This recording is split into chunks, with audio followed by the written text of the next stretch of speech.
a person that served as a mayor. And if you look it up, Burlington, Vermont, the city is rated as one of the top places to live in America, the city. He was instrumental in not selling off their lakefront properties, their oceanfront properties, and they have done a magnificent job redeveloping that. He served as a congressman. He has been rather independent of the Democratic Party. That was a conscientious choice. That's okay. Either be in either party saying, I want to do what's right. And for a politician to be willing to lose an election over a principled position is also a sacrifice. And now he serves as a United States Senator. When we look back in 1962, I'm also grateful for that work of Senator Bernie Sanders. In 1962, we know Harper Street and Hyde Park, right? Harper Street. If you look up and see who Mr. Harper was, Attorney Harper, he was a devout segregationist. There were black codes that had restricted covenants for blacks moving into Hyde Park. In 1962, as a student of the University of Chicago, he was jailed fighting to desegregate housing in Hyde Park. So the Hyde Park we know today was not inevitable. Somebody had to fight to make that change. And that's why I'm appreciative of Senator Sanders. In 1963, Reverend Martin Luther King was not that popular, ladies and gentlemen. If you look at one of the original albums, you will see Peter, Paul, and Mary. You'll see other whites and labor unions that came there. The majority of the program in 1963 were with whites, not blacks on the program. Hello? When Reverend Martin Luther King died in 1968, he was not beloved. Well, Although I love Jackie Robinson thought, I am a soldier. Reverend Martin Luther King, you have no business talking against the war in Vietnam. That's the United States government's business, international affairs. He says, if I can speak to that, the war on poverty is being tripled because we're sending money abroad. I have to speak on behalf of being a minister. When they changed what is now King Drive from South Park Boulevard to Reverend Martin Luther King Boulevard, there's a very popular and famous minister, no relationship to my family, Reverend J.H. Jackson. He was so incensed and couldn't stand Reverend Martin Luther King, he changed his mailing address from King Drive to the cross street on 31st Street so he wouldn't have to see Reverend Martin Luther King's name on his mail. wow. Well, I'm just going to have a brief family conversation. In 1984, when my father decided to run for president, it was why? Because in 1983, Harold Washington started to run.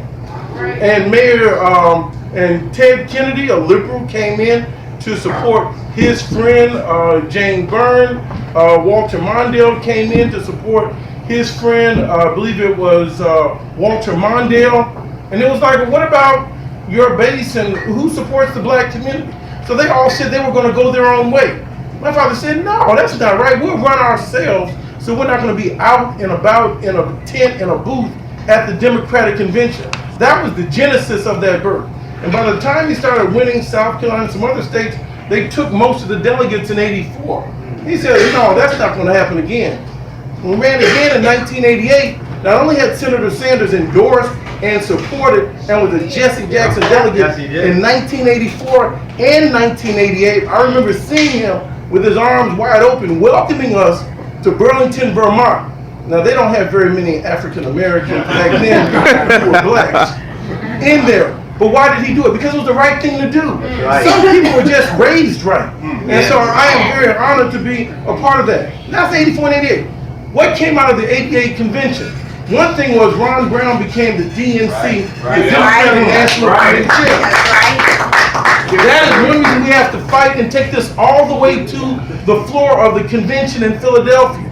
It can't stop one day before then.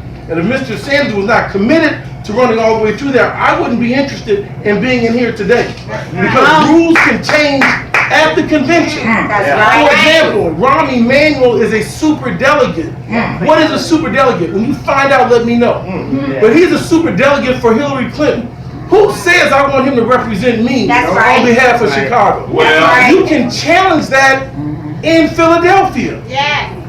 One of the rules that came out of the 1988 Democratic Convention was proportionality after 1984. There used to be winner-take-all rules. So if you won South Carolina, won Michigan, you took all of the delegates. Now if you came in 49, 48, you get a proportional amount of delegates outside of whatever this super delegate sham is, because the Republicans don't have super delegates. Right, we sure don't. So that rule has to be changed. You can't start off with 500 delegates pledged. Right. Yeah, that's right. The Clintons, respectfully, they started running in 1988 when he was a governor and ran and was at the Democratic Convention in Atlanta all the way to today. They've been running and keeping in presidency twice, senator, first lady, secretary. They've been ran against Obama when Bernie Sanders endorsed Obama. She was running against him. They've been running for 336 months. Senator Sanders has been running for 11 months. Holla back. Yeah. 336. So I want you to see what momentum means. He's taking the time not to be front-loaded with big money special interest. Why? Because at the end of the day, you have to dance with the one that brought you. That's right. Well, there's no way around that.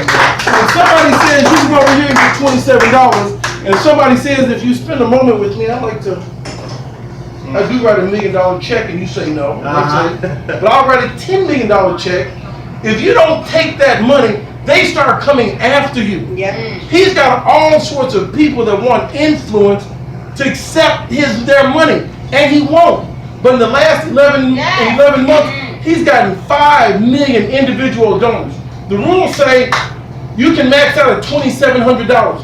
Most of the people that have donated to her have maxed out at $2,700. Most of the people that have donated to him have, on average, given $27. What does that mean?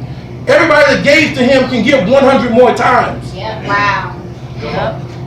Something magic is happening in the land. In 2008, he wasn't running against Obama. He welcomed him into Vermont. My father won Vermont twice in '84 and '88 with the help of Senator Bernie Sanders. So, one of the beautiful things is, this is not a politician. This is a true statesman. A person that says what they believe and believes what they say. A person that has a principled position. That is one other reason I'm very proud to be with him. And in conclusion, I want to read one thing to you. So you could. Just bear me. My glasses are 2.0. You just handed me your time.